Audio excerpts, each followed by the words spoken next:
चलिए आज डिस्कस करते हैं एक ऐसे मुद्दे को जो कि काफ़ी कह लीजिए कि कंफ्यूजन में हमारे राज्य में, झारखंड में खास करके रहता है, और वो है 1932 का खतियान।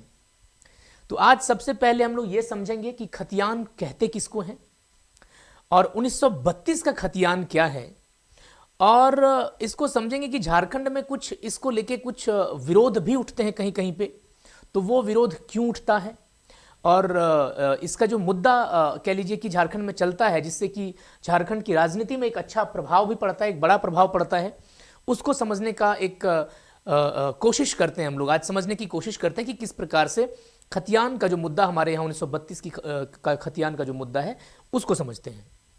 इसको डिटेल में आज हम लोग समझने की कोशिश करेंगे।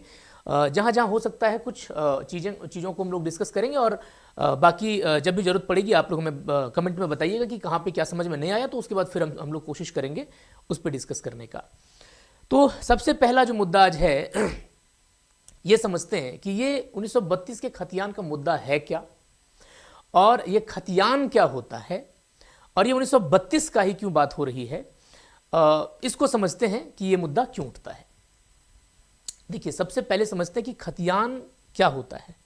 खतियान कहते हैं हम लोग, मैं इसका इंग्लिश और हिंदी दोनों शब्द बताऊंगा ताकि आपको समझ में आए, क्योंकि बहुत सारे ऐसे हमारे दर्शक हैं जिनको इंग्लिश के टर्मिनोलॉजीज में उतने हिंदी ज़्यादा कंफर्टेबल होते हैं, तो मैं कोशिश करूंगा कि वहाँ पे हिंदी टर्मिनोलॉजीज को लिख दिया जाए। देखिए, खतियान जो होता है इसको हिंदी में कहते हैं, इंग्लिश में कहते हैं रिकॉर्ड्स ऑफ राइट। इसको हिंदी इंग्लिश में कहते हैं रिकॉर्ड्स ऑफ राइट्स। इसको अधिकार अभिलेख भी बहुत बार ऐसे कहा जाता है।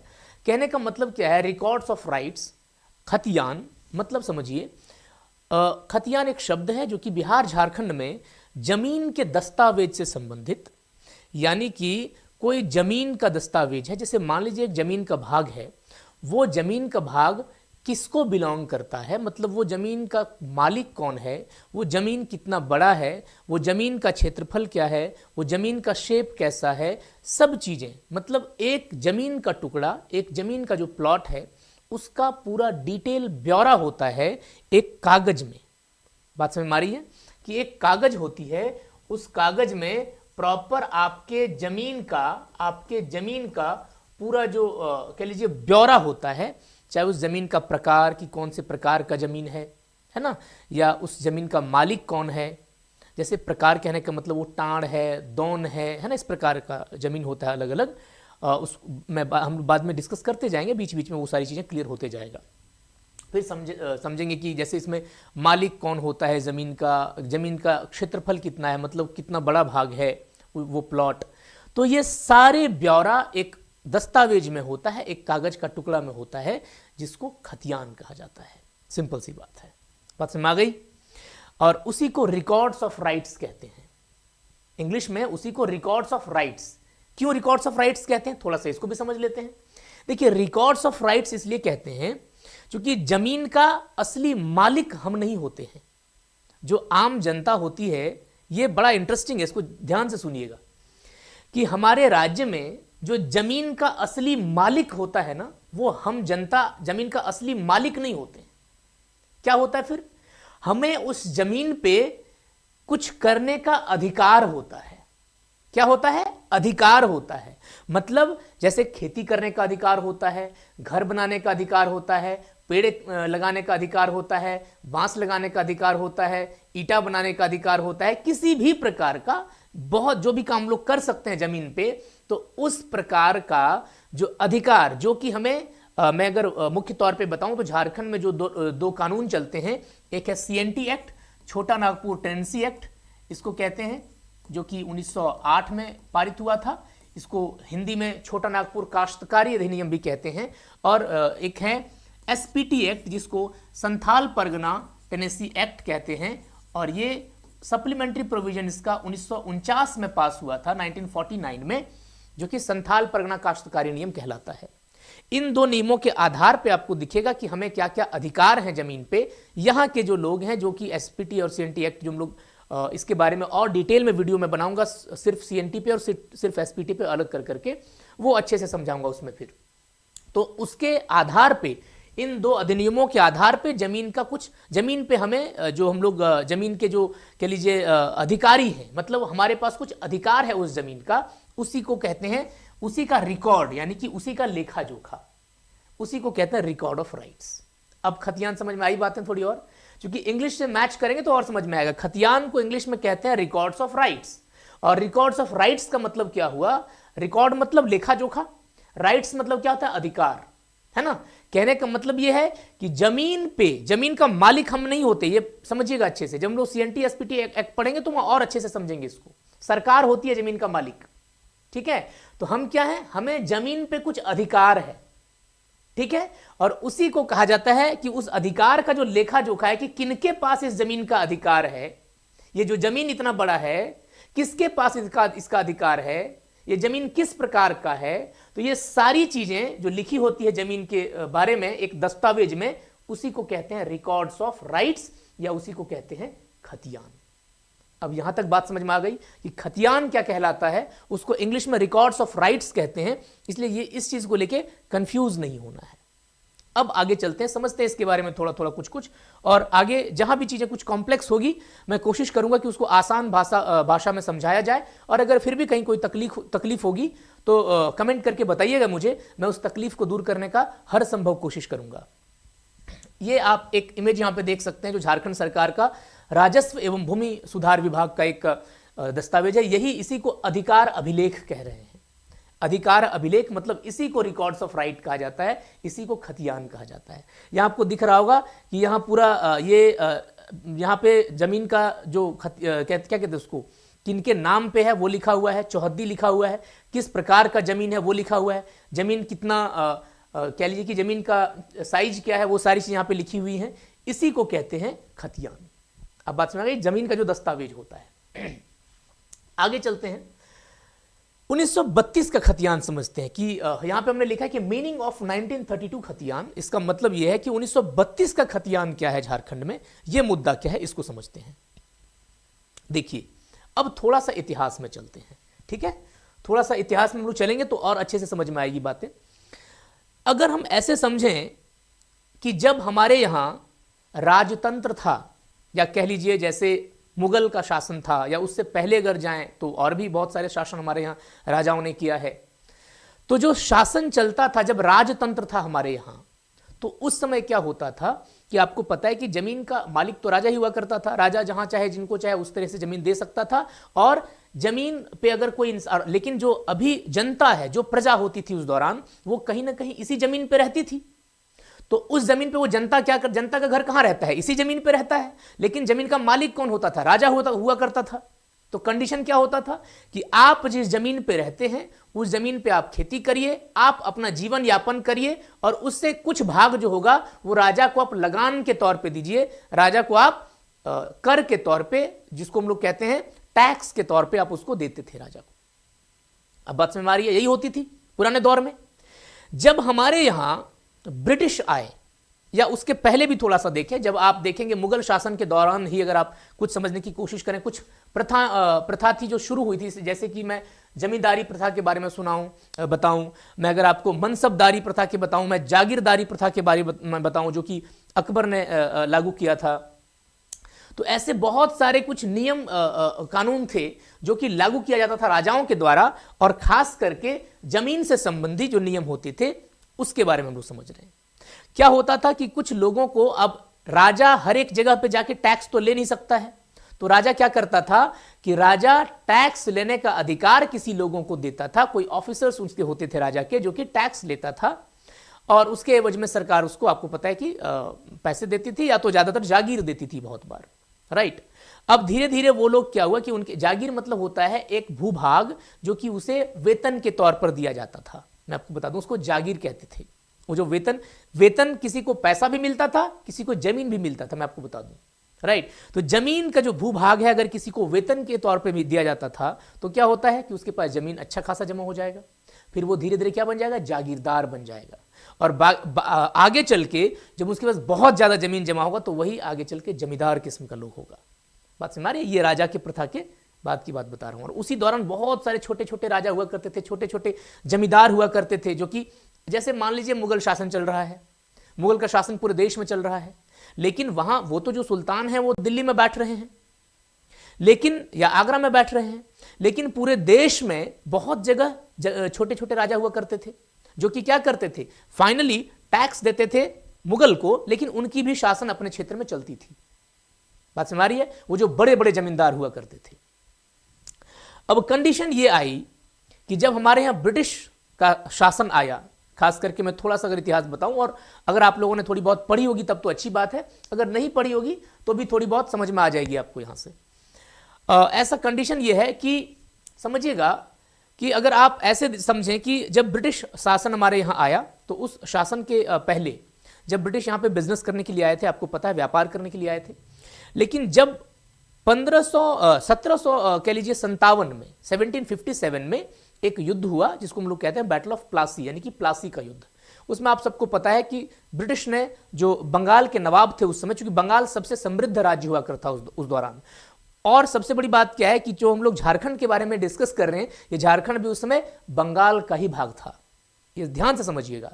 तो झारखंड, बिहार, उड़ीसा, पश्चिम बंगाल, बांग्लादेश, पूरा नॉर्थ ईस्ट इंडिया, ये सब कहाँ बंगाल का भाग हुआ करता था, और बंगाल उस समय का सबसे समृद्ध कह लीजिए कि क्षेत्र हुआ करता था, राइट। तो नवाब ऑफ बंगाल को क्या हुआ कि ब्रिटिशर्स ने हरा दिया 1757 के प्लासी के युद्ध। प्लासी कहाँ है? प्लासी एक जगह है, गांव है जो कि बंगाल में पड़ता है, आज के पश्चिम बंगाल में। वो हार गए वहां पे। हारने के बाद आप लोगों को पता हो कि फिर से वो नवाब जो बंगाल के थे, वो मुगल शासक उसमें शाह आलम द्वितीय थे, उनके पास गए। एक अवध के नवाब थे, वो भी उनसे भी जाके मिले, और तीनों ने मिलकर प्लान बनाया कि हम ब्रिटिशर्स के खिलाफ लड़ते हैं, वरना ये विदेशी हमारे देश में कब्जा करेगा। और फिर उन लोगों ने तीनों ने आपस में मिलके और 1764 में 1764 में एक युद्ध लड़ी। वो उस लड़ाई को हम लोग कहते हैं बैटल ऑफ बक्सर, यानी कि बक्सर का युद्ध। यहां तक सबको पता होना चाहिए थोड़ी बहुत हिस्ट्री। बक्सर का युद्ध हुआ, उसके बाद 1765 में इलाहाबाद की ट्रीटी होती है, संधि, और उसमें से जो दीवानी राइट्स थी वो ब्रिटिश ने ले लिया, यानी कि जमीन से जो टैक्स वसूलने की जो अधिकार थी। वहां पे मैं बता दूं, बक्सर में भी ब्रिटिशर्स ने तीनों कह सकते हैं कि राजाओं के कह लीजिए कि एक इंटीग्रेटेड जो सेना थी उसको भी हरा दिया ब्रिटिशर्स ने, और जीत गए। और फिर इलाहाबाद की संधि हुई और वहां पे उसने दीवानी राइट्स ले ली, मतलब जमीन से जो टैक्स राजा लोग लेते थे, वो टैक्स कलेक्शन का जो अधिकार अब होगा किसके पास चला जाएगा? ब्रिटिशर्स के पास, यानी कि अंग्रेजों के पास। यहीं से शुरू होती है कहानी, ध्यान से समझिएगा, यहीं से कहानी शुरू होती है। अब 1765 में ये सारी चीजें हो गई, यानी कि 1765 में जो इलाहाबाद की संधि हुई, वहां बंगाल, बिहार, उड़ीसा, ये सब का जो पूरा क्षेत्र का समझिए, जो दीवानी राइट्स यानी कि जो टैक्स कलेक्शन का जो अधिकार था वो किसके पास चला गया? ब्रिटिश के पास चला गया, अंग्रेजों के पास चला गया, अंग्रेजों के पास चला गया। अब यहां से क्या बदलाव आता है फिर से? अब अंग्रेज जब टैक्स कलेक्शन करने के लिए अलग अलग क्षेत्र में जाएंगे, अलग अलग जगह में जाएंगे, अपने ऑफिसर्स को भेजेंगे, तो वहां पे उनको काफी दिक्कतों का सामना करना पड़ेगा, क्योंकि ऐसा तो है नहीं कि एक जगह पे बैठ के पूरे भारत से हर जगह से टैक्स उठाया जा सकता है, बिल्कुल नहीं। आपको जाना पड़ेगा ग्रास रूट लेवल पे टैक्स लेने के लिए, वसूलने के लिए। ऑनलाइन तो उस समय जमाना था नहीं, बात समझ आ रही है? तो फिर धीरे धीरे क्या था कि जब ऐसी दिक्कतें आने लगी उनको कि जमीन किसका है नहीं है, पता ही नहीं है, कोई जमीन है, किसका जमीन है किसी को नहीं पता कुछ, बात समझ आ रही है? दिक्कत होती थी ऐसे, क्योंकि राजा का पूरा शासन चलता था। तो मेन जो काम उन्होंने किया, अब क्या कि ये 1765 की बात है, 1793 में, ये आप लोगों ने शायद सुना होगा, 1793 में उन्होंने एक कह लीजिए कि एक तरीका लाया, उसको कहा गया सेटलमेंट किया, उसको कहा गया परमानेंट सेटलमेंट। क्या कहा गया? परमानेंट सेटलमेंट, हिंदी में कहते हैं स्थायी बंदोबस्त। क्या कहा गया? स्थायी बंदोबस्त, परमानेंट सेटलमेंट, परमानेंट सेटलमेंट। मैं इंग्लिश में भी और हिंदी में दोनों में बताते जाऊंगा, ताकि दोनों जो भाषाओं में पढ़ाई करते हैं या सुनना पसंद करते हैं, दोनों को समझ में आ जाए। तो स्थायी बंदोबस्त या कह लीजिए परमानेंट सेटलमेंट 1793 में बंगाल, बिहार, उड़ीसा, मैं पूरा क्षेत्र के बारे में बात नहीं करूंगा, सिर्फ झारखंड के बारे में बात करूंगा। तो झारखंड की शुरुआत यहां से हो गई, यानी कि झारखंड के क्षेत्र में भी अब परमानेंट सेटलमेंट लागू होगा। यह 1793 की बात है, 1793 1963 की बात है और यहीं से जड़ शुरू होती है कह लीजिए इन सभी समस्याओं का, या जो भी कह लीजिए। यानी कि कब की बात है, 1793 यानी कि 18वीं सदी का आखिरी दशक के बारे में बात हो रही है ना। 18वीं सदी का ये आखिरी दशक है 1793। अब ये सब जब हो गया, जब परमानेंट सेटलमेंट लागू हो गया तो फिर टैक्स वसूलने का काम ब्रिटिश करने लगे और सरकारें चलने लगी। फिर ब्रिटिश आपको पता है धीरे धीरे पूरे देश में कब्जा करता है, फिर अपनी शासन चलाता है। फिर 1857 की क्रांति होती है। फिर आपको पता है कि उसके बाद आपको पता है कि जो क्राउन है ब्रिटेन में, उनके पास पावर चला जाता है और ब्रिटिश ईस्ट इंडिया कंपनी खत्म हो जाती है और क्राउन का रूल यहां पे शुरू होता है 1858 से। ये सब तो इतिहास का भाग है। अब बात यह हुई कि इसी दौरान झारखंड में बहुत सारे क्षेत्रों में जहां पे जनजातीय जनसंख्या अच्छी खासी है, वहां आपको पता है कि जनजातीय आंदोलन हुए। जो हम लोग जनजातीय आंदोलन के बारे में और भी आपको वीडियोस मिल जाएंगे और उसके बारे में डिटेल में फिर हम लोग डिस्कस करेंगे वहां पे। लेकिन बस समझना इतना है कि जनजातीय आंदोलन हुए क्यों, क्योंकि जनजातियों को सबसे बड़ी बात क्या है कि जल, जंगल और जमीन से अच्छा खासा प्रेम होता है। जल, जंगल और जमीन से। अब सोचिए जिन जमीनों पे जंगल को क्लियर करके, साफ करके, काट के उसको खेती योग्य बनाया है, उसको रहने योग्य बनाया है, किसने? जनजातियों ने। वहां पे अंग्रेज कहते हैं तुम मुझे टैक्स दो। अब ये तो अचंभित करने वाली बात थी उन लोगों के लिए कि भाई हमने जमीन को साफ किया है, हमने यहां पे जंगल काटा है, हमने यहां पे खेती योग्य बनाया है और इससे खेती करके हम तुमको पैसा दें या तुमको उसका कुछ भाग दें, क्यों दें? और इसके चलते आपको दिखेगा कि बहुत बार जनजातियों और जो ब्रिटिश ऑफिसर्स थे उसके बीच में काफी बहुत बार कह सकते हैं कि मतलब आंदोलन हुए, बहुत बार कह लीजिए कि विद्रोह हुआ। एक और भी बात इसके पीछे थी। एक तो हो गया ब्रिटिश का और दूसरी बात थी जमींदारों की, क्योंकि जो जमींदार हुआ करते थे इन क्षेत्रों में, बंगाल क्षेत्रों में जिसमें झारखंड भी आता था, जमींदार भी क्या करते थे, अपना हक दिखाते थे इन जमीनों में। और बहुत बार ऐसा सुदखोरी का काम करते थे ना कि जमीन, आप तुम मुझे जमीन बंधक दो, मैं तुमको पैसा दे दूंगा, कुछ काम लगेगा तो, अगर तुम पैसा नहीं लौटा पाओगे तो जमीन हमारा हो जाएगा। ऐसे भी काम करते थे और इलीगली, गलत तरीके से बहुत बार जमीन को हड़पा भी जाता था, हड़प लिया जाता था। और ऐसी चीजों को लेके बहुत बार क्या हुआ कि विद्रोह हुआ जनजातियों के द्वारा, कह लीजिए तो इसको मतलब जमीन, जल, जंगल और जमीन को बचाने के लिए। तो ऐसी चीजों को अगर आप समझेंगे तब आपको दिखेगा कि ये जल, जंगल, जमीन को लेके फिर यहां से विद्रोह शुरू हुआ। और मैं कुछ थोड़ा सा बता दूं ताकि आपको समझ में और अच्छे से आए।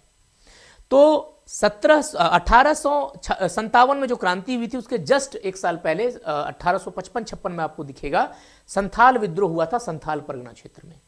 1855-56 में आपको दिखेगा संथाल विद्रोह हुआ था संथाल परगना में, है ना। संथाल विद्रोह, जो सिद्धू कानू, चांद भैरव, फूलो झानो, आप सबको नाम पता होगा। संथाल विद्रोह हुआ था। उसके बाद से आपको पता है कि इसी साल संथाल परगना एक जिला बनाया गया था और वहां कुछ अधिकार जो है वो दिए गए थे संथालों को, मतलब वहां के ट्राइब्स को। उसके बाद आपको दिखेगा कि संथाल परगना में थोड़े से जो ट्राइबल लैंड थी उनकी सुरक्षा थोड़ी बहुत सुनिश्चित हुई, यहां से आपको समझ में आएगा। और इसी के बाद आपको दिखेगा धीरे धीरे चलते चलते आपको दिखेगा संथाल परगना एक्ट आएगा, फिर संथाल परगना टेनेसी एक्ट आएगा, फिर आपको दिखेगा बाद में इसी का सप्लीमेंट्री प्रोविजन 1949 में, 1949 में जो एसपीटी एक्ट अभी चलता है संथाल परगना में 6 जिलों में, वो आपको दिखेगा बाद में, वो हम लोग आगे समझेंगे। तो ये कंडीशन हुई। इसी प्रकार से छोटा नागपुर क्षेत्र में बहुत सारे आंदोलन हुए। इसमें आपको पता है कोल्हान क्षेत्र में हो आंदोलन हुआ, फिर आपको दिखेगा मुंडा आंदोलन है, इस बिरसा मुंडा द्वारा उनके द्वारा जो चलाया गया था। और वो आपको पता है कि 1895 में शुरुआत हुई थी बिरसा आंदोलन की, या मुंडा विद्रोह जिसको हम लोग कहते हैं उसकी। और इसके बाद आपको दिखता है, इसको उलगुलान भी कहा जाता था, आप लोगों को पता होगा शायद। और जो 1895 में शुरू हुई और उसके बाद ये जो खत्म हुआ वो 1900 में खत्म हुआ, बिरसा जी की उनकी डेथ के बाद, जो उनकी जेल में डेथ हो गई थी 1900 में, है ना, पक्का 1900 में। तो 1900 में जब उनकी डेथ हुई तब ये जो मुंडा आंदोलन था वो खत्म हो गया। लेकिन इसका एक बहुत बड़ा प्रभाव क्या पड़ा कि 1908 में 1908 में आपको पता है सीएनटी एक्ट आता है, छोटा नागपुर टेनेसी एक्ट। ये कहीं ना कहीं इन्हीं विद्रोहों का एक कह लीजिए कि उपज था। सीएनटी एक्ट 1908 में आता है। बात समझ में आ रही है मैं क्या कह रहा हूं? और इसके बाद आपको दिखेगा कि सीएनटी एक्ट तो आ गया, जमीनों की सुरक्षा को लेकर कानून आ गया, संथाल परगना में भी मैंने आपको बताया कि बहुत सारे कानून वगैरह आने लगे, कोल्हान में हो विद्रोह हुआ, उसके बाद आपको दिखेगा वहां विल्किंसन रूल वगैरह आता है 1836 के दौरान, तो वहां भी बहुत कुछ हुआ। अब ये सारी चीजें सारे अलग अलग क्षेत्रों में चल तो रहे हैं और नियम कानून आ भी गए जमीन की सुरक्षा को लेके, लेकिन जमीन का सेटलमेंट वैसा है नहीं कि किसका जमीन है, कौन किसका जमीन है, ये आपको दिखे, सर्वे नहीं था वैसा एक्सटेंसिव। अब थोड़ा सा यहां मैं आपको थोड़ा सा जो ये बताने की कोशिश कर रहा हूं कि जो 1932 का खतियान मेनली जो बात होता है, जो हम लोग इस वीडियो में मुख्यतः डिस्कस करेंगे आगे, वो मुख्यतः ये है कि 1932 के दौरान सर्वे हुआ था। मैं इसके बारे में और डिटेल में बताऊंगा। 1932 में, हालांकि ये बाद में भी पब्लिश हुआ था, 1920-22 से लेकर इसकी सर्वे की शुरुआत हुई थी और उसके बाद चलते चलते आपको दिखेगा कि 1932 में ये इसका सर्वे प्रॉपर कंप्लीट होकर आया था। कुछ सर्वे फिर बाद में 35 तक भी, 1935 तक भी आए, है ना। तो वो जो सर्वे हुआ है, जो रिविजनरी सर्वे था एक तरह से कहिए जमीन का, इसी को हम लोग कहते हैं 1932 का खतियान, ठीक है। और कहीं ना कहीं ये कहा जाता है कि छोटा जहां पे कह लीजिए कि जो 1932 का खतियान जो सर्वे हुआ था, रिविजनरी सर्वे हुआ था, उसी को हमारे यहां स्थानीयता का एक आधार माना जाए। अब बात समझ में आ रही है कि स्थानीयता का मुद्दा मुख्य तौर पे यहां पे आता है कि 1932 का खतियान का मुद्दा क्या है कि हम किसको कहेंगे कि वो झारखंड का स्थानीय है, तो हम उसको झारखंड का स्थानीय कहेंगे। खास करके जो छोटा नागपुर क्षेत्र में है, इस एक्ट के तहत, जो कि झारखंड सरकार ने, आपको पता है कि विधानसभा में इसको पास किया था, कि उसको हम कहेंगे कि वो झारखंड का कह लीजिए कि निवासी है या स्थायी कह लीजिए डोमिसाइल है वो उसका, वही जो 1932 के खतियान में जिसके पूर्वजों का नाम लिखा हुआ है। और जिन क्षेत्रों में नहीं हुआ है वहां पे कुछ ग्राम सभा को अधिकार है कि ग्राम सभा जिसके बारे में बोलेंगी कि ये उसके पहले यहां पे रहते हैं, वही कह लीजिए कि एक आधार तैयार होगा यहां पे डोमिसाइल का, स्थानीयता का। तो मेन बात क्या चीज की है? स्थानीयता की नीति की है। अब बात समझ में आ गई यहां तक? आगे कुछ और समझने की कोशिश करते हैं कि क्या है। तो जो most authoritative historical land record है, मतलब अभी तक का सबसे जो डिटेल और बढ़िया कह लीजिए कि जमीन का रिकॉर्ड है झारखंड में, छोटा नागपुर क्षेत्र में खास करके अगर देखा जाए तो, वो है 1932 का खतियान, और इसीलिए इसकी इतनी बात होती है। अभी और आगे समझने की कोशिश करेंगे। अब बात समझ में आई यहां तक कि क्या है, नहीं है, कि 1932 का खतियान क्या है, इसका इतिहास क्या है। हमने थोड़ा सा और पीछे जाके शुरुआत करी इसकी, ताकि इसलिए हमने पहले प्लासी का युद्ध बताया, फिर अंग्रेजों के बारे में बताया, ताकि आपको थोड़ा अच्छे से बैकग्राउंड समझ में आए कि यहां पे क्या क्या हुआ है। आगे समझते हैं हम लोग। पहले अब इसको डिटेल में जाने से पूर्व क्या करते हैं कि पहले समझ लेते हैं कि सर्वे कितने तरह के होते हैं, और झारखंड में कौन कौन से सर्वे और कहां कहां पे हुए हैं, और जो सर्वे होता है वो क्या होता है, उसमें कैसे कैसी चीजें की जाती हैं, वो समझते हैं थोड़ा सा। देखिए, पुराने समय में अगर देखा जाए ना, तो उस समय जो होता था उसको हम लोग कहते हैं ट्रेडिशनल कैडेस्ट्रल सर्वे। ट्रेडिशनल कैडेस्ट्रल सर्वे मैं बताता हूं ये क्या होता है। कैडेस्ट्रल क्या होता है, क्योंकि ये बहुत बार समस्या आती है, बहुत किसी को समझ में नहीं आता है। जब कैडेस्ट्रल नाम सुनते हैं तो सबको लगता है कि कोई विदेशी यहां पे पहले रहे होंगे, उन्होंने किया होगा। ऐसा नहीं है, मैं बताता हूं। कैडेस्टर एक फ्रेंच वर्ड है, ठीक है, एक फ्रेंच वर्ड है जिसका मतलब होता है कि जमीन से संबंधित डिटेल जानकारी मैप के साथ, है ना, कि उसका डिटेल मैपिंग हो, कैडेस्ट्रल मैपिंग होती है। तो अब सोचिए पुराने जमाने में मैप कैसे बनते होंगे। अब तो हमारे पास गूगल है, अब तो हमारे पास जीपीएस है, तो हम डिटेल में मैप देख पाते हैं, लेकिन उस समय तो ऐसा कुछ था नहीं। तो मैपिंग बनाई जाती थी जमीन की।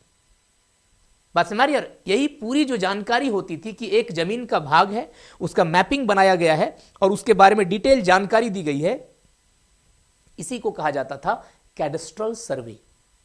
अब बात समझ में आई, कैडेस्ट्रल सर्वे क्या है? तो ट्रेडिशनल कैडेस्ट्रल सर्वे मतलब जो पारंपरिक कैडेस्ट्रल सर्वे हुआ करता था, उसमें क्या क्या टूल्स यूज होते थे, क्या क्या सामान यूज होता था। तो मैं बताऊं, आयरन चेन आप देखते होंगे कि जो चेन होता है, सीकड़ होता है, उस सीकड़ को लेके सब जो अमीन होते हैं वो मेजर करते हैं, वो ट्रेडिशनल तरीका था मेजर करने का। और वो पूरा जमीन मापते थे। ध्यान से समझिए, पूरा जैसे राज्य का, अगर झारखंड राज्य के जमीन का सर्वे होगा तो पूरा जमीन, पूरा राज्य को मापा जाएगा, मेजर किया जाएगा पूरा, कि अगर एक गांव है, इस गांव में इतने जमीन है, तो उस गांव के सारे जमीन को मेजर किया जाएगा, पहले पूरा मापा जाएगा, और मापने के बाद उसका पूरा रिकॉर्ड तैयार किया जाएगा, उसका मैपिंग तैयार की जाएगी। यह तरीका होता है। और ट्रेडिशनल कैडस्ट्रल सर्वे जो था, इसमें मैंने बताया कि टूल के रूप में अगर आप देखें तो आयरन चेन और प्लेन टेबल का यूज होता था, ताकि वहां पे प्रॉपरली, आयरन चेन मतलब लोहे का जो चेन होता है, सीकड़ जिसको हम लोग कहते हैं गांव में, है ना, उसका प्रयोग करते थे और उससे मेजर करते थे, और मेजर करने के बाद उसका प्रॉपर ब्यौरा तैयार करते थे।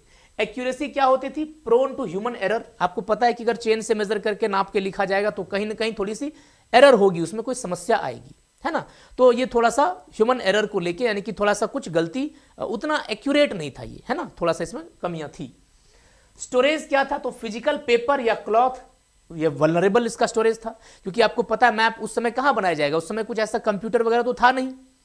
तो क्या होता था ट्रेडिशनल कैडस्ट्रल सर्वे में कि वो पेपर पे मैप बनाया जाता था, या तो कपड़े पे बनाया जाता था, या तो पेपर पे या तो कपड़े पे। तो ये काफी वल्नरेबल होता था, मतलब ये फट भी सकता है, आपको पता है खराब भी हो सकता है, पानी से भीगने से खराब भी हो सकता है पेपर। तो इस प्रकार से ये स्टोरेज होता था मैपिंग का ट्रेडिशनल। आप अभी भी आप देखेंगे मैपिंग बहुत सारा आपको कैडस्ट्रल सर्वे का मैपिंग मिल जाएगा। Updating done once in 30 to 50 years. बहुत बार क्या होता था कि जो अपडेट, क्योंकि आपको पता है जब परिवार बढ़ता है तो जमीन का बंटवारा होता है, उसके बाद आपको पता है कि अलग अलग लोगों में ये बढ़ता है जमीन, और इसीलिए जमीन का ये जो कैडस्ट्रल सर्वे होता था, इसका 30 से 50 सालों में अपडेट होता था बार बार, कि फिर से पूरी मैपिंग की गई, जहां ऐसी चीजें हो रही हैं और उसको फिर से अपडेट करके उसको बनाया गया मैपिंग। तो ये होता था ट्रेडिशनल कैडस्ट्रल सर्वे। अब समझते हैं मॉडर्न डिजिटल कैडस्ट्रल सर्वे।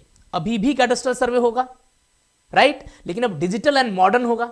डिजिटल होगा क्योंकि अब कंप्यूटर हमारे पास है, अब स्टोरेज की समस्या नहीं है।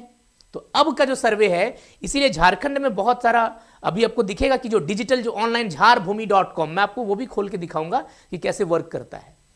तो यहां पे क्या टूल्स, क्या सामान यूज किए जाते हैं? तो इसमें drones, GPS, global positioning system, आप लोगों को पता होगा जो जीपीएस होता है, सैटेलाइट यानी कि उपग्रह, इन सभी चीजों से पूरा सैटेलाइट इमेज लेके, जीपीएस सिस्टम से, या कह लीजिए कि ड्रोन वगैरह से पूरा सर्वे करके, इस सर्वे का अब देखिए, पहले क्या आयरन चेन से मापा जाता था, अब क्या, अब तो ड्रोन कर लेगा, ड्रोन उड़ा दिया जाएगा, वो देख लेगा जमीन कहां तक, इसकी कितनी एरिया है, कितना क्षेत्रफल है, कैसा शेप है, वो ड्रोन बता देगा आपको, जीपीएस बता देगा आपको, सैटेलाइट बता देगा आपको, ये सारी चीजें हैं।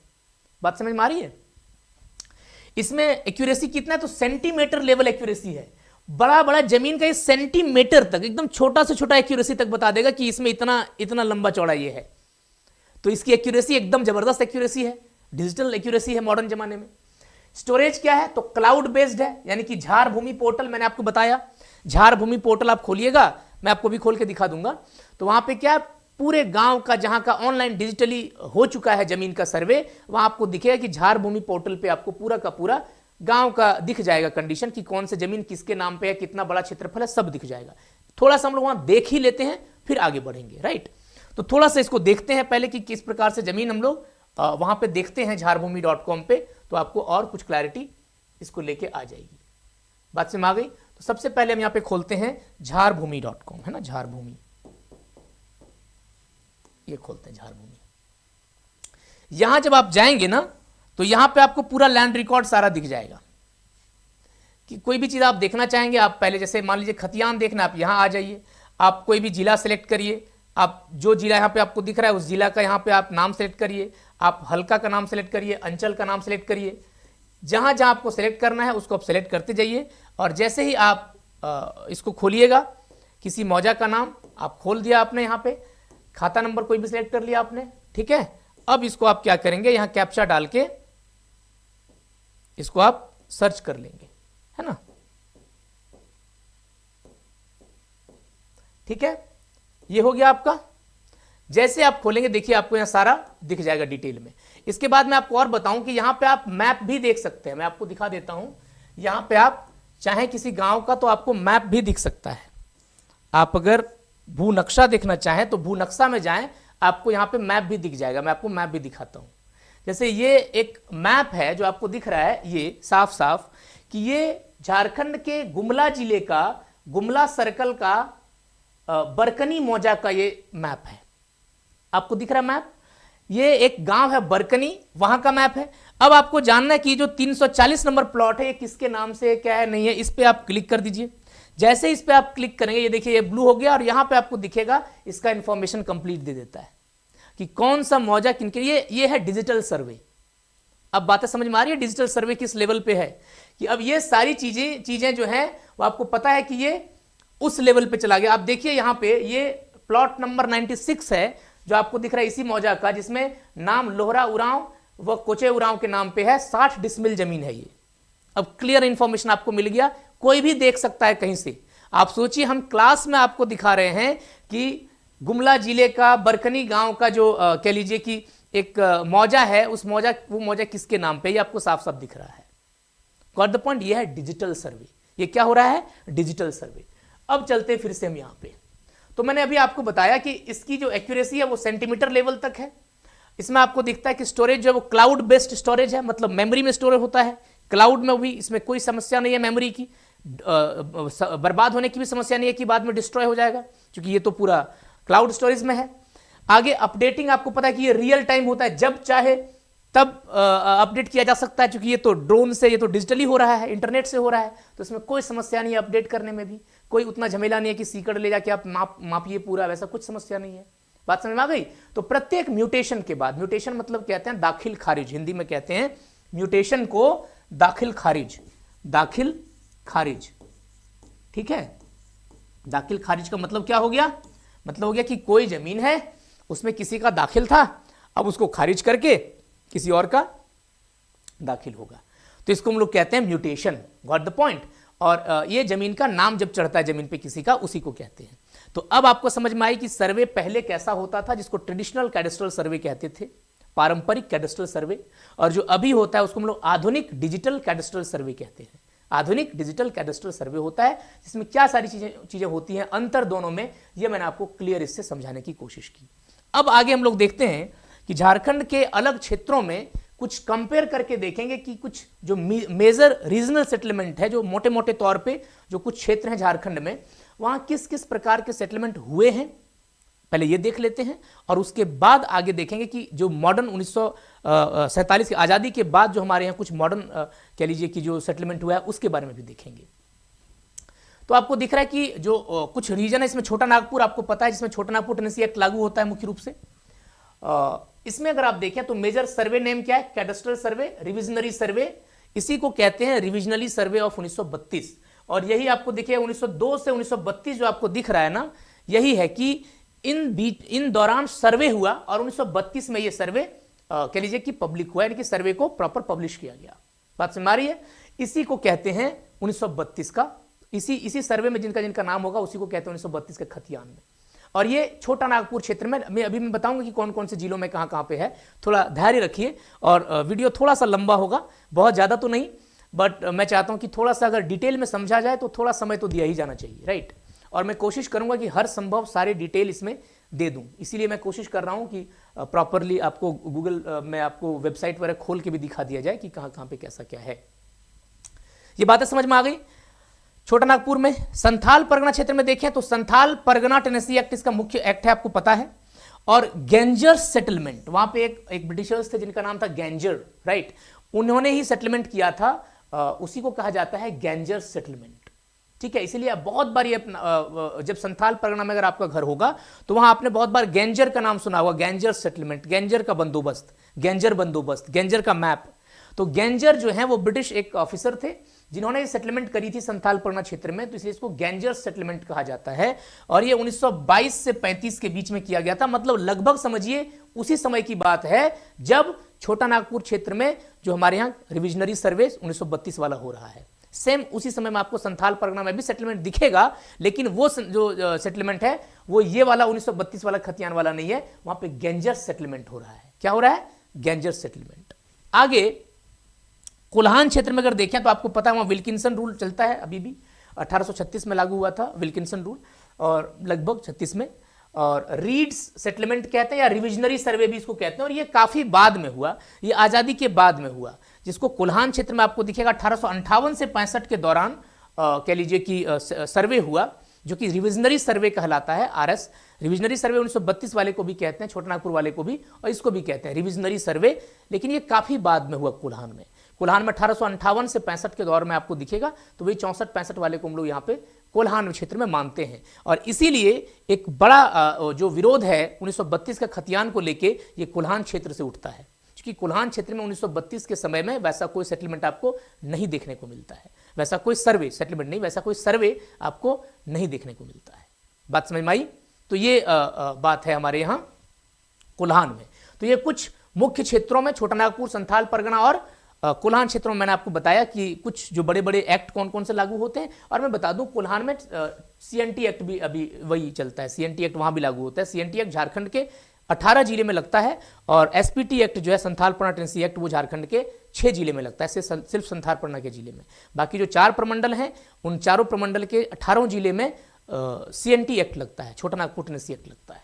चलिए आगे चलते हैं। कहीं कोई समस्या होगी तो कमेंट में जरूर बोलिएगा कहां समस्या हो रही थी। ठीक है, आगे है पोस्ट इंडिपेंडेंस रिविजनरी सर्वे, मतलब आजादी के बाद कुछ सर्वे हुए झारखंड क्षेत्र में, वो किस प्रकार के सर्वे हैं उसको समझने की कोशिश करते हैं। ठीक है, तो आजादी के बाद अगर देखें, मतलब अभी मॉडर्न समझिए, तो लोहरदगा और लातेहार क्षेत्र में अगर आप देखें, लोहरदगा और लातेहार जिले में, तो यहां आपको दिखता है 1970-80 के दौरान सर्वे हुआ।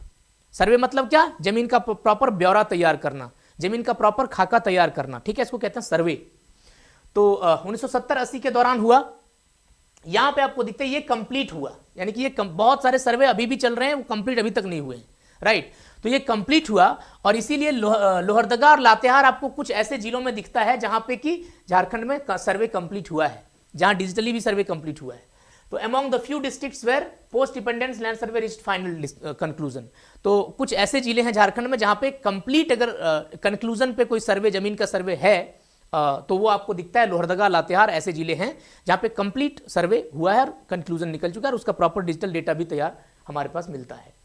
पलामू और संथाल परगना रीजन में आपको दिखता है, यहां पे अगर देखें, जो कि उत्तरी झारखंड के बारे में बात हो रही है, तो यहां पे आपको दिखता है 1976-77 में सर्वे शुरू हुआ। एक सर्वे आपको पता है 1975 के दौरान, तो सर्वे यहां पे शुरू हुआ, लेकिन यहां पे आपको क्या दिखता है कि ये इनकम्प्लीट रह गया, ये कंप्लीट नहीं हो पाया, ये कभी भी कंप्लीट नहीं हुआ, और ऑन गोइंग अभी भी बहुत सारी जगह सर्वे हो ही रहे हैं, अभी भी आपको पता है बहुत जगह हो ही रहे हैं। सर्वे बिगन इन लेट 1970s, 1970 के बाद शुरुआत हुई हमारे यहां सर्वे की, संथाल परगना पलामू क्षेत्र में, लेकिन ये पता है कि अभी भी ये फाइनलाइज्ड नहीं हो पाया है, बहुत सारे जिलों में, बहुत सारे गांवों में आपको देखने को मिलेगा, इसलिए ये कंप्लीट अभी सर्वे नहीं है, इसको हम लोग नहीं कह सकते कि सर्वे कंप्लीट हुआ है। अब जब डिजिटल सर्वे जो अभी चल ही रहा है, जो मैंने आपको बताया कि अभी भी चल रहा है वो सर्वे, जब ये सर्वे डिजिटली कंप्लीट हो जाएगा, तब हो सकता है इसका प्रॉपर ब्यौरा हमारे पास आए, और तब हम इसको अच्छे से और समझ पाएंगे। आगे है धनबाद एंड बोकारो वाला जो क्षेत्र है, उस क्षेत्र में अगर देखें तो यहां 1981 के दौरान आपको दिखेगा कि सर्वे किया गया, और यहां पे भी आपको दिखेगा कि ये इनकम्प्लीट है। यहां पे भी बहुत बार कुछ टेक्निकल प्रॉब्लम के चलते रुक गया, सर्वे नहीं हुआ बहुत जगह, तो ये इनकम्प्लीट है। यहां पे भी आपको दिखता है जो कि अधूरा है, ये भी यहां पे अधूरा आपको देखने को मिलता है।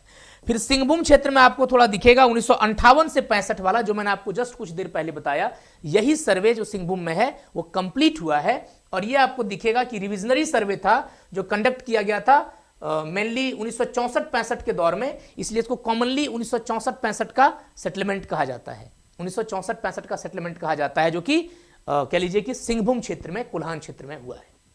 बात समझ में आई यहां तक कि आजादी के बाद कहां कहां किस प्रकार से सर्वे है, और कहां कहां पे अभी अधूरा है, और कहां कहां पे कंप्लीट हुआ है। अगर कंप्लीट सर्वे ज्यादातर अगर हम डिजिटली और बढ़िया से कंप्लीट देखें तो आपको लोहरदगा, लातेहार जिले में दिखता है, जहां पे अच्छी खासे तरीके से सर्वे हुआ है, और डिजिटली डेटा भी बहुत सारे चढ़ा दिए गए हैं। आप अगर सिंहभूम क्षेत्र में देखें तो वहां 64-65 में सर्वे हुआ था, जो वही वहां का कंप्लीट सर्वे है। और अगर आप बाकी संथाल परगना पलामू क्षेत्रों में देखें तो वहां पे आपको दिखता है बहुत जगह सर्वे ऑन गोइंग है या इनकम्प्लीट है, जो आजादी के बाद होना शुरू हुआ है, वो सब सर्वे की बात हो रही है। अब बात समझ, क्योंकि माइंड में हमेशा ये क्वेश्चन उठता है, ये सवाल उठता है कि अगर जमीन से संबंधित इतनी समस्याएं हैं तो इसको क्यों ना सरकार एक बार पूरा रिस्टार्ट करके शुरू से सब कुछ सर्वे कर ले, ऐसा भी तो हो सकता है। तो आपको दिखेगा कि अभी रिसेंटली ये सब चीजें चल भी रही हैं और कोर्ट के आदेश बहुत बार आए इन सब चीजों पे, जो आप देख रहे हैं ना इनकम्प्लीट, यहाँ पे हाई कोर्ट ने बहुत बार आदेश दिया है झारखंड सरकार को निर्देश कि आप इसको जल्दी कंप्लीट कराएं। और चूंकि जमीन का विवाद आपको पता है बहुत बार आगे बढ़ता है, तो इन सब चीजों के चलते रुक जाता है कि किसी को पता ही नहीं है किसका जमीन है, राइट। तो ऐसी समस्याओं को लेकर आपको दिखेगा, जो मैंने भी आपको बताया कि कहां कहां पे कौन कौन से समय में झारखंड के आजादी के बाद जो सर्वे हुए उसकी अभी क्या स्थिति है, वो हमने आपको यहां समझाने की कोशिश की। तो अभी तक आपको समझ में क्या आया कि 1932 का खतियान है क्या, राइट। उसके बाद हमने बताया कि सर्वे जो हुआ वो सर्वे कितने तरह के होते हैं, पहले मैंने आपको वो समझाया, दो उदाहरण मैंने समझाया, ट्रेडिशनल सर्वे और एक मॉडर्न सर्वे में। उसके बाद कैडेस्ट्रल सर्वे क्या है वो हमने समझा। फिर हमने देखा कि झारखंड में जो झारखंड का जो क्षेत्र है वहां सर्वे कब कब कैसे कैसे हुआ था, पहले के दौर में देखा जाए तो। और फिर हमने देखा कि आज़ादी के बाद कौन से क्षेत्र में कहाँ सर्वे किया गया बिहार सरकार के द्वारा, उस समय बिहार में आता था झारखंड, तो वो सारी चीज़ें आपको यहाँ पे देखने को मिल रहा है। इसके बाद चलते हैं, अब समझते हैं कि जो 1932 का खतियान है वो कहाँ कहाँ लागू होता है और किस प्रकार से लागू होता है उसको समझते हैं। छोटा नागपुर रीजन कवर्ड अंडर 1932 खतियान। अब देखते हैं कि 1932 खतियान के अंदर छोटा नागपुर का कौन कौन सा क्षेत्र है जो 1932 खतियान के अंदर कह लीजिए कि जहां पे लागू होते हैं, ठीक है। इसमें आपको दिख रहा है ये दक्षिणी छोटा नागपुर का मैप लगा हुआ है यहाँ पे, और ये उत्तरी छोटा नागपुर का, दोनों जो प्रमंडल है हमारे यहाँ, इन दोनों का हमने यहाँ पे मैप लगाया है। इसको अगर आप ध्यान से देखिए तो जो 1932 का रिविजनरी सर्वे था, जो 1932 का सर्वे हुआ, जो प्रेजेंट डे झारखंड में छोटा नागपुर में जहाँ जहाँ वो 1932 के खतियान जो हमने अभी डिस्कस किया शुरुआती दौर में कि जहाँ जहाँ लागू है उसको समझते हैं। इसमें आपको दिखता है कि रांची, खूंटी, गुमला, सिमडेगा, लोहरदगा, यानी कि ये जो जिले हैं ये दक्षिणी छोटा नागपुर के हैं, और यहाँ लगभग सब में 1932 का खतियान लगता है, लागू होता है। चूंकि वही यहाँ पे मैंने बताया कि यहाँ पे उसी को आधार माना जाता है किसका, स्थानीयता का, ठीक है। मतलब माना जाना चाहिए, इसके पता बहस चली रही है, अभी आपको मैं बताऊंगा इसका आखिरी कंक्लूजन में कि ये जाता है, ऐसी बात नहीं है, ये बात चल रही है सिर्फ कि इसको माना जाना चाहिए, अभी नहीं माना जाता है, अभी ये नहीं माना जाता है, अभी बस ये बात चल रही है।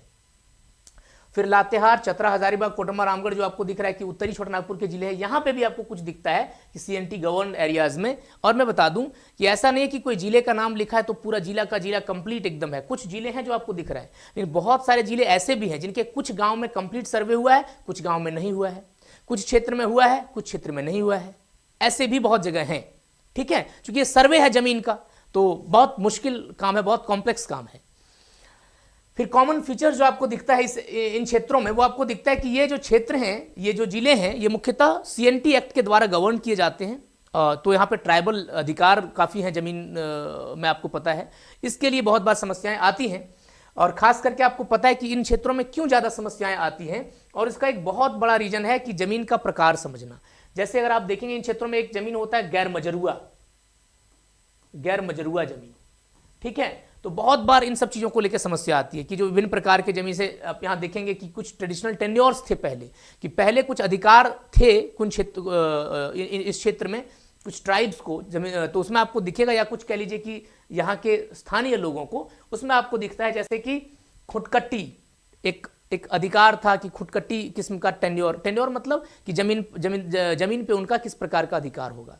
फिर भुइहरी जमीन, फिर आपको देखा मुंडारी खुटकट्टीदार्स, इस प्रकार के कुछ कह लीजिए कि टेन्योर हुआ करते थे, जमीन पे अधिकार हुआ करते थे, अलग अलग किस्म का अधिकार, अलग अलग लोगों को, अलग अलग कह लीजिए कि जनजातीय समूहों को, अलग अलग स्थानीयों को, है ना। और इसीलिए यहाँ पे ये सारी चीजें हैं। और दूसरी बात, बहुत जो जमीन हुआ करता था वो गैरमजरूआ किस्म का जमीन है। गैरमजरूआ दो प्रकार का होता है, एक गैरमजरूआ आम होता है, एक गैरमजरूआ खास होता है, ठीक है। तो गैरमजरूआ जमीन भी दो प्रकार के होते हैं। मैं ये सब चीज़ें यहाँ डिटेल में नहीं बताऊंगा क्योंकि आपको पता है कि ये सब अलग टॉपिक है। ये सब जब हम लोग सीएनटी एक्ट पढ़ेंगे तो वहाँ पे मैं पूरा बताऊंगा कि गैरमजरूआ आम क्या होता है, गैरमजरूआ खास क्या होता है, राइट। लेकिन गैरमजरूआ जमीन भी होता है, आपको पता है, और इसीलिए काफ़ी समस्या जो होती है वो सर्वे में हुई है। लेकिन फिर भी जो आपको मेनली जो समझना क्या है मुख्यतः यहाँ पे कि छोटा नागपुर का जो क्षेत्र है, मोटे मोटे तौर पे ये पूरा छोटा नागपुर क्षेत्र में लगभग जो उत्तरी और छोटा नागपुर और दक्षिण छोटा नागपुर क्षेत्र है, यहाँ लगभग 1932 का खतियान लागू होता है एक बड़े भाग में। मतलब अगर आप ऐसे समझें कि जो 1932 का खतियान है 1932 का जो खतियान है ये झारखंड के बहुत बड़े क्षेत्र में, मतलब सबसे बड़े क्षेत्र में आपको दिखेगा कि 1932 का खतियान सर्वे हुआ था उस दौरान, और उसी समय आपको दिखेगा कि ये लागू हुआ था। लेकिन इसके साथ साथ ही झारखंड का एक और बहुत बड़ा बड़ा क्षेत्र है जहां मैंने आपको बताया कि जहां पे उस समय सर्वे नहीं हुआ। बात समझ रही है? 1932 के दौरान, और जो 1932 के खतियान के बारे में बात कर रहे हैं, बहुत सारे नेताओं के द्वारा बात की जाती है, बहुत सारे छात्र संगठन है उनके द्वारा बात की जाती है, बहुत सारे जो कह लीजिए कि एग्जाम देने वाले हैं, विद्यार्थी हैं, उनके बारे उनके तरफ से बात की जाती है। तो मैं थोड़ा सा आपको बता दूं कि 1932 का खतियान का मुद्दा सिर्फ यही है कि जो आप अगर देखें स्थानीयता का नीति लागू करने के लिए, क्योंकि मैंने आपको बताया कि जो तृतीय और चतुर्थ वर्गीय जो कर्मचारी होते हैं उनमें आपको पता है कि ज़्यादातर जो एम्प्लॉयमेंट होता है, जो रोजगार मिलता है, वो स्थानीयों को मिलना चाहिए, वो यहाँ के लोकल लोगों को मिलना चाहिए। और इसी के आधार पर 1932 के खतियान की बात की जाती है कि अब स्थानीयता कैसे तय किया जाए कि कौन यहाँ के स्थानीय है। क्योंकि मैं आपको बताऊं कि जब झारखंड में इंडस्ट्रीज लगे, बड़े बड़े इंडस्ट्रीज लगने लगे, जब झारखंड में माइनिंग एक अलग लेवल पे विस्तार हुआ और कह लीजिए कि बहुत सारे यहाँ पे उद्योग लगने लगे, तो यहाँ पे बहुत सारे राज्यों से लोग आके बसने लगे। अगर यहाँ के आप कुछ कह लीजिए कि शहरों के बारे में डिस्कस करेंगे, जिसमें अगर मैं बताऊं रांची, चाहे आप बात करिए जमशेदपुर, चाहे आप बात करिए धनबाद, चाहे आप बात करिए बोकारो, है ना, ये कुछ ऐसे शहर हैं झारखंड में जहां पे आपको दिखेगा इन शहरों में बहुत सारे झारखंड से बाहर से लोग आके रहे हुए हैं, बसे हुए हैं मतलब, और अच्छी खासी जनसंख्या है। मैं आपको बता दूं क्योंकि ये सारे शहर जो हैं वो काफी डेवलप्ड हैं औद्योगिक रूप से, यानी कि यहाँ पे काफी उद्योग हैं। जैसे आपको दिखेगा रांची में HEC है ना, जमशेदपुर में आपको पता है टाटा है, और बहुत सारे और भी कंपनी वहाँ पे हैं, टिस्को के अलावा ऑटोमोबाइल्स कंपनीज हैं और बहुत सारी कंपनीज हैं। धनबाद में अगर आप देखेंगे तो पता है आपको माइनिंग एरिया पूरा डोमिनेट करता है धनबाद, जिसमें कोल माइनिंग इतनी ज़्यादा होती है। झरिया वगैरह में आपको दिखेगा, बोकारो में कोल माइनिंग भी होती है, स्टील का प्लांट भी है, सेल का steel authority of India limited का स्टील प्लांट है। उसके बाद और भी बताऊँ, जैसे कोडरमा में आप देखें तो कोडरमा में मैं आपको बताऊँ कि कह लीजिए जो माइनिंग होती थी माइका की, अब्रक की माइनिंग होती थी, वहाँ पे भी बहुत सारे आपको दिखेगा कि बाहर से लोग आके बसे। और बाहर से कहने का मतलब मेरा ये है कि अभी का जो वर्तमान झारखंड का क्षेत्र है, तो वर्तमान झारखंड के क्षेत्र से बाहर, मतलब उसमें बिहार भी आएगा, उसमें यूपी भी आएगा, उसमें पश्चिम बंगाल भी आएगा, उसमें पंजाब से भी लोग आए हैं, उसमें राजस्थान से भी लोग आए हैं, उसमें मध्य प्रदेश, छत्तीसगढ़, उड़ीसा, हर जगह से आपको दिखेगा कि लोग आके यहाँ पे बसे हैं अलग अलग क्षेत्रों में। बात समझ में आई? और मुख्यतः मैंने ये 4-5 बड़े शहरों का नाम, मुख्यतः 4 शहरों में जहाँ पे उद्योग ज़्यादा हैं उसके बारे में बताया, जहाँ पे ज़्यादातर आपको दिखेगा कि झारखंड के क्षेत्र से बाहर से लोग आके यहाँ पे बसे। अब मुद्दा समझ में आई आपको अच्छे से? और अगर मान लीजिए कोई बहुत लंबे समय से झारखंड में रह रहे हैं और वो कहते हैं कि हम यहाँ के स्थानीय नहीं माने जाएंगे, मतलब वो अगर यहाँ के स्थानीय नहीं माने जाएंगे तो मुझे बताइए कि वो तो उनको बुरा लगेगा और वो विरोध करेंगे इसके पीछे कि हम इतने सालों से यहाँ रह रहे हैं, फिर भी आप 1932 को अगर आप डेडलाइन तैयार कर रहे हैं तो उसके पहले तो हमारा यहाँ नाम है नहीं, बहुत बाद में आए। लेकिन अब सोचिए कि कोई 30-40 साल से यहाँ रह रहा है, वो यहाँ के स्थानीय नहीं कहलाएंगे, ठीक है। लेकिन सबसे बड़ी समस्या यहाँ ये है ना झारखंड में, क्योंकि आपको मैंने बताया कि औद्योगिक विकास होने के बाद यहाँ पे काफी उद्योग लगे, काफी लोग बाहर से आके रहे। तो अब ध्यान से समझिए कि समस्या कहां होती है कि एक तो चतुर्थ वर्गीय कर्मचारियों के पोस्ट पे इसमें रिजर्वेशन की बात होती है स्थानीयता के आधार पे। दूसरी बात क्या होती है कि जो स्थानीय जो डोमिसाइल सर्टिफिकेट बनता है, जिसको हम लोग कहते हैं रेसिडेंशियल सर्टिफिकेट, उसमें आपको दिखेगा बहुत बार कि जैसे मान लीजिए अगर ये आधार तय होगा तो जो ST, SC और OBC कैटेगरी में आएंगे उनको आपको पता है कि रेसिडेंशियल फिर इस आधार पर बनेगा तो उनको फिर जो बाद में आए हैं उनको नहीं मिल पाएगा ये फायदा, राइट। अब दूसरी बात यहाँ ये भी समझनी है आपको कि ठीक है, एक तो हो गया एम्प्लॉयमेंट को लेके, दूसरी बात जो यहाँ के स्थानीय है फिर उनका क्या, उनके अधिकारों का क्या, क्योंकि उनके बारे में भी तो आपको सोचना पड़ेगा। और जो यहाँ के स्थानीय हैं, सबसे बड़ी समस्या यही है कि जो रूरल एरियाज में रहते हैं, क्योंकि शहरों में तो सब कौन रह रहे हैं, बाहर से आए हुए। अब अगर मान लीजिए किसी जिले का आप गांव में जाइएगा तो वहां आपको बाहरी लोग दिखेंगे क्या? कोई भी अगर मान लीजिए बिहार या यूपी से कोई लोग आए होंगे तो ऐसा हुआ होगा कि गुमला के किसी गांव में जाके बसे होंगे? बिल्कुल नहीं। वो ज्यादातर चांस कहां है कि वो रांची, धनबाद, जमशेदपुर, बोकारो इन क्षेत्रों में रहेंगे। या अगर दूसरे जिलों में भी हैं तो वहां के शहरी क्षेत्र में रहेंगे, ग्रामीण क्षेत्रों में रहेंगे नहीं। तो जो यहां के लोकल हैं, जो यहां के स्थानीय हैं, जो सदियों से यहां रह रहे हैं, सोचिए कि जो गांव में रहते हैं उनकी क्या फिर होगी। बात समझ में आ रही है? तो समस्या यहीं से उत्पन्न होती है। और उसके बाद मैंने आपको बताया कि इन सभी क्षेत्रों में 1932 का खतियान, मतलब कह लीजिए कि 1932 में जो सर्वे हुआ था, ट्रेडिशनल कैडेस्ट्रल सर्वे, जिसको रिविजनरी सर्वे भी कहते हैं, वो 1932 के दौरान हुआ था, उसी को माना जाता है। मतलब कह लीजिए कि उसी की बात होती है कि इसको माना जाए हमारे यहां, जिसको कि झारखंड की विधानसभा ने पास भी किया। अब यहां तक बात समझ में आ गई कि छोटा नागपुर रीजन जो है उसमें आपको दिख रहा है कि लगभग 1932 का जो खतियान है वो इन सभी क्षेत्रों में से सर्वे हुआ था। अब हम समझते हैं कि कहां कहां नहीं हुआ, और जहां नहीं हुआ वहां पे क्या हुआ है, एक बार वहां समझते हैं। ठीक है, तो अब देखते हैं हम सबसे पहले ये वाला जो आपको दिखता है संथाल परगना क्षेत्र। कुछ देर पहले भी हमने थोड़ी सी डिस्कस करी। ये संथाल परगना है, मैप में आपको दिख रहा हो, ये पूरा झारखंड का मैप है, जिससे आपको दिख रहा है कि उसका जो झारखंड का पूर्वोत्तर भाग है वो संथाल परगना कहलाता है। इसमें 6 जिले आते हैं, आप सबको पता होगा। तो संथाल परगना में अगर आप देखें तो इसमें जो मुख्यतः जो जमीन से संबंधित कानून है वो है संथाल परगना टेनेसी एक्ट, आप लोगों को पता है ना, एसपीटी एक्ट जिसको हम लोग कहते हैं। इसका मेनली आपको पता है कि इसका अलग एक कॉलोनियल सेटलमेंट इसका अलग अलग हुआ है, जिसमें क्या हुआ है मैंने आपको बताया पहले कि 1930 के दौरान, यानी उसी दौरान जब यहाँ पे आपको दिखेगा कि 1932 का जो खतियान जो बाकी छोटा नागपुर क्षेत्रों में जिसकी बात होती है, उससे उसी समय लगभग कुछ आगे पीछे आपको दिखता है कि वहां पे भी फाइनल सेटलमेंट किया गया। और वहां जो सेटलमेंट किया गया इसी के बारे में मैंने आपको बताया कि इसको गैंजर सेटलमेंट कहते हैं, जो ये भी लगभग 1932 के समय ही हुआ था। गैंजर सेटलमेंट है ना, इसको गैंजर सेटलमेंट कहा जाता है।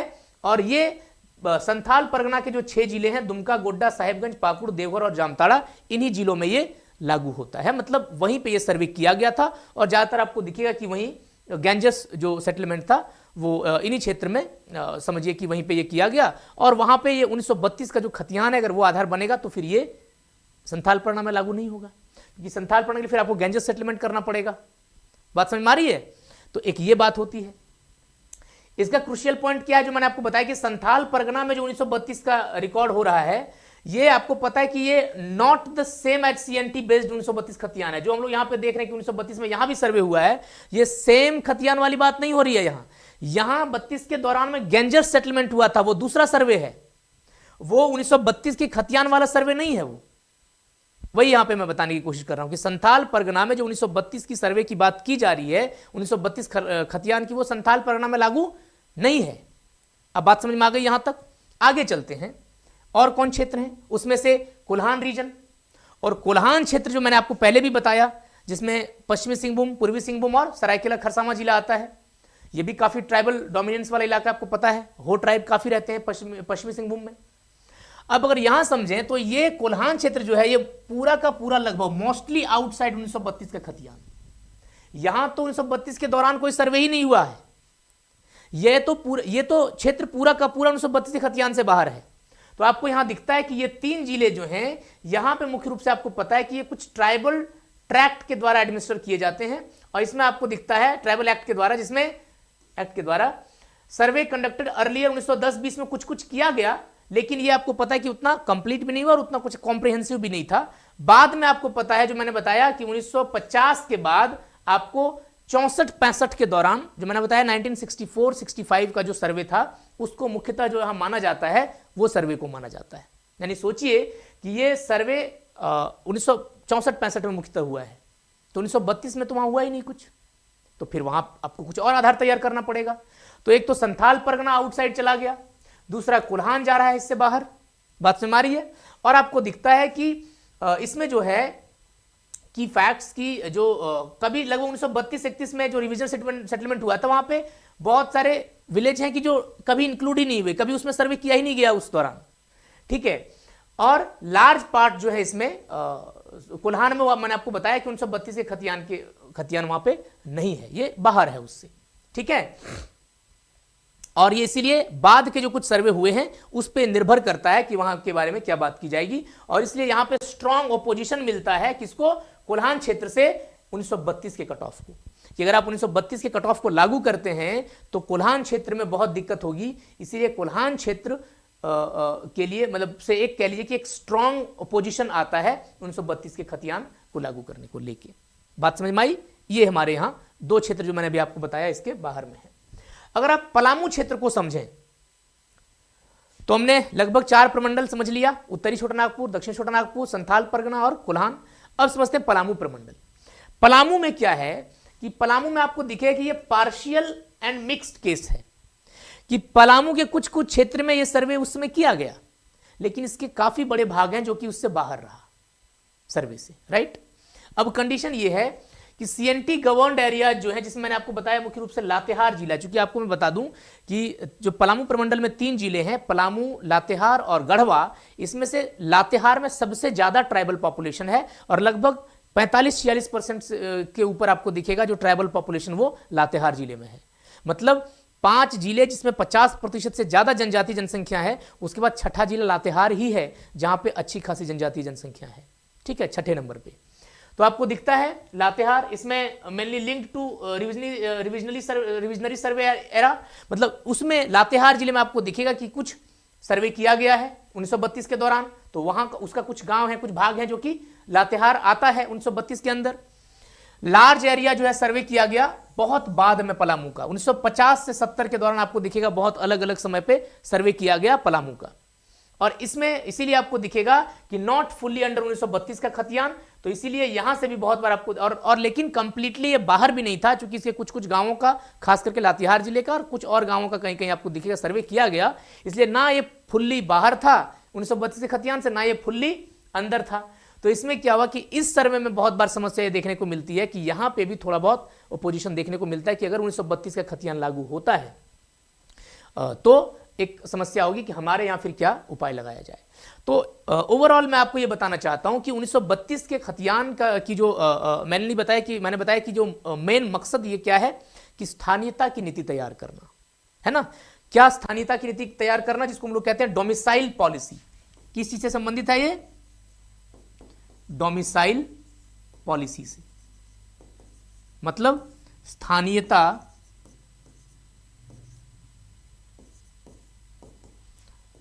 नीति है ना। स्थानीयता में दीर्घ ही होगा शायद, इसको मैं सही कर दूं, है ना। स्थानीयता की जो नीति होगी, स्थानीयता की जो नीति होगी उससे संबंधित है ये, है ना। कहने का मतलब क्या है कि कौन इंसान झारखंड का स्थानीय है, उसका क्या आधार होगा, और उस आधार के लिए यहाँ पे कोई इस प्रकार की नीति नहीं देखने को मिलती है, जिसको लेके कि बहुत बार ये कहा जाता है कि जो कुछ कह लीजिए कि जहाँ बड़ा क्षेत्र है, जहाँ पे 1932 का सर्वे जो है वो एक मेन रिकॉर्ड माना जाता है जमीन का, तो ज़्यादातर लोगों का कहना है कि उस 1932 के खतियान का जो सर्वे जो हुआ था उसको एक आधार तैयार किया जाए कि उसी के तहत मतलब जो यहाँ पे उसके पहले जो पूर्वज उन डॉक्यूमेंट्स में 1932 के खतियान में जिनके पूर्वजों का नाम मेंशन है उनको यहाँ का स्थानीय माना जाए। और कुछ सेक्शंस ऐसे हैं जो मैंने आपको बताया कि जहाँ पे 1932 के खतियान का सर्वे नहीं हुआ था उस दौरान, तो वहाँ पे थोड़े से अपोजिशन है इस चीज़ को लेके। लेकिन हाँ, सरकार उसके लिए भी अलग अलग उपाय निकाल सकती है। सरकार के हाथ में बहुत सारे और उसके इंस्ट्रूमेंट्स हैं कि जिन क्षेत्रों में 1932 के खतियान सर्वे हुआ था वो वहाँ पे लागू करें, और जो बाकी क्षेत्रों में जहाँ नहीं हुआ था जो सर्वे हुआ वो लागू करें। लेकिन इसी चीज़ को लेके बहुत बार बात उठती है कि अगर कोल्हान क्षेत्र में नहीं हुआ था तो कोल्हान का बड़ा क्षेत्र जो है वो बाद में भी जो आए हैं वो भी वहाँ पे बस जाएंगे। मतलब कहने का मतलब कि वहाँ के जो लोकल लोग हैं उनको ये सेंटिमेंट में लगता है कि फिर हमारी तो बहुत सारे अधिकार चले जाएंगे, है ना। तो इस प्रकार की बातें चलती हैं। और सरकार ने फाइनली, झारखंड सरकार का आपको पता है स्टैंड की, झारखंड सरकार ने जब काफ़ी विद्रोह हुआ 1932 को खतियान को लेकर काफ़ी कुछ आंदोलन चलाया गया, तो आपको पता है, विद्रोह नहीं आंदोलन, सॉरी, आंदोलन चलाए गए, तो उसमें आपको पता है कि फिर झारखंड सरकार ने, कैबिनेट ने ये फैसला लिया और बाद में विधानसभा में ये बिल लाया और उसको विधानसभा में पास कराया। हालांकि अभी ये पेंडिंग में है, ये रिकंसिडरेशन के लिए रखा गया है। अब देखा जाए कि आगे इसमें क्या होता है, फिर उसके बारे में हम लोग बाद में चर्चा करेंगे। और अगर अभी जो हमने बताने की कोशिश करी है वो यही स्थानीयता को नीति को लेके झारखंड में कुछ समस्याएं हैं, इसको लेके बात की जाती है। तो कैसा आपको यहाँ पे क्या क्या समझ में आया उसके बारे में बताइए, जहाँ समझ में नहीं आया वो कमेंट करके बताइएगा।